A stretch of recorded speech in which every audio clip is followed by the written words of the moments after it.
Tenants across California will for the first time have protections against how much landlords can increase their rents after legislators on Wednesday narrowly approved a measure to cap annual rent hikes. Under Assembly Bill 1482, most yearly rent increases over the next decade will be limited to 5% plus inflation, and tenants will receive protections against being evicted without cause. Gavin Newsom, who brokered the deal that led to its passage, pledged to sign the bill in a statement issued immediately after the vote. The rent caps would take effect Jan. 1. These anti-gouging and eviction protections will help families afford to keep a roof over their heads, and they will provide California with important new tools to combat our state's broader housing and affordability crisis, the governor said. The measure passed after an hour-long debate in the Assembly, with lawmakers weighing whether the bill would help or hurt the state's housing affordability problems by either protecting vulnerable tenants or making it less attractive to build new homes. More than a dozen Democrats voted no or abstained from the measure, and no Republicans voted in favor. Advertisement. In his statement, Newsom called the measure the strongest package in America of renter protections. The bill makes California the third state to advance comprehensive limits on rents this year, following Oregon and New York. The rent cap will be more restrictive than Oregon's, though Oregon's doesn't expire after 10 years as California's does. New York's plan doesn't automatically apply to every community in the state, unlike California's statewide bill. But it does contain some stronger provisions that are not included in California's legislation, such as limits on how much landlords can increase rents when new tenants move in.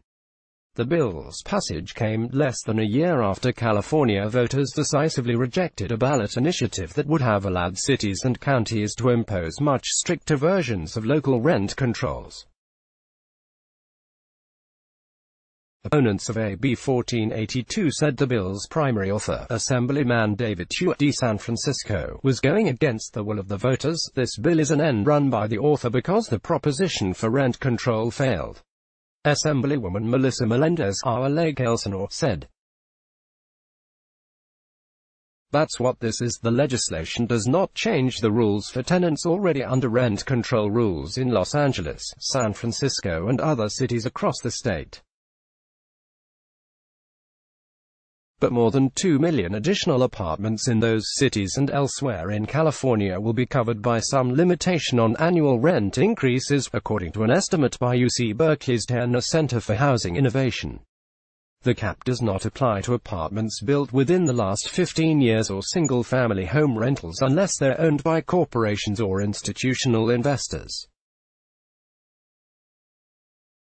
Advertisement. The bill also limits the ability of landlords to evict tenants without documented lease violations after a renter has lived in an apartment for a year. A landlord who wants to convert a building to condominiums or make substantial renovations to units could evict tenants but would have to pay relocation assistance equal to 1 month's rent. Research by the Tenants Center and others has found that the bill would not affect the majority of rent increases in the state but could limit substantial, one-time rent hikes while the state is mired in a deep housing affordability crisis.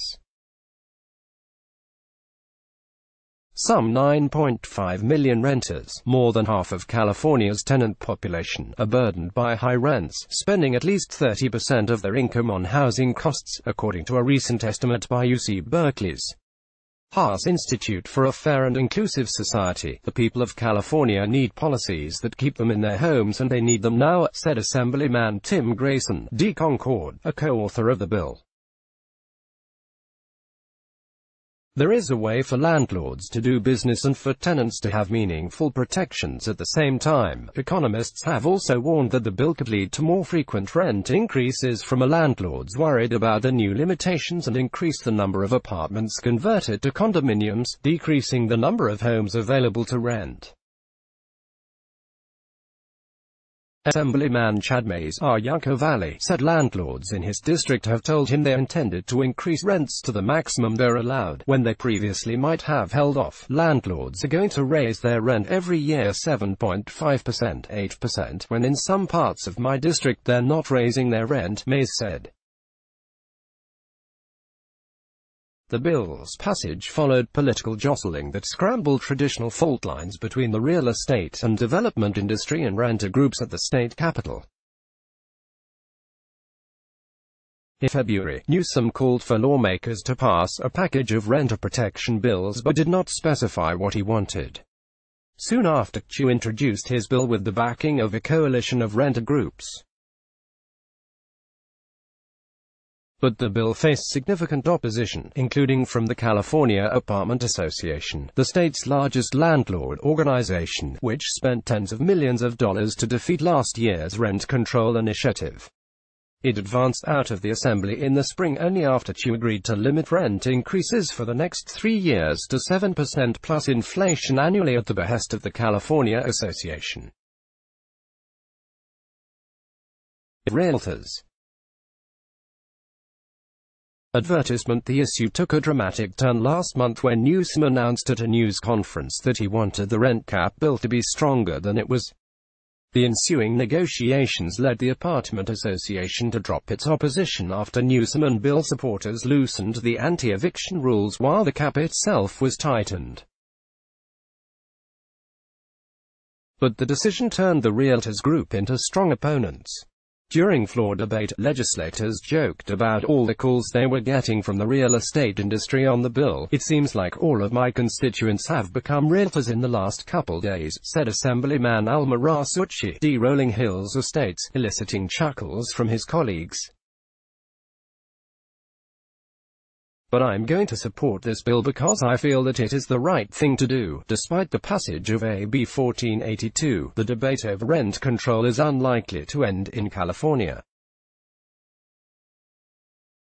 Tenant advocates are continuing to push for more restrictive local rent controls, with Los Angeles County this week advancing a measure that would limit rent increases in unincorporated areas for apartments built before 1995 to 3% in many years.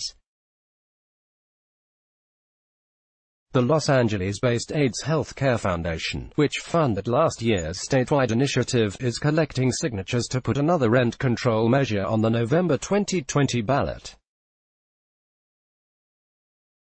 After Newsom announced the rent cap deal last month, Foundation President Michael Weinstein said he still opposed AB 1482, arguing that the bill didn't go far enough to protect renters. Following the vote Wednesday, the foundation praised the measure in a statement as a positive step but vowed to continue pushing forward with its initiative. "The battle for tenant justice has only just begun," the statement said. Let's block ads. Why?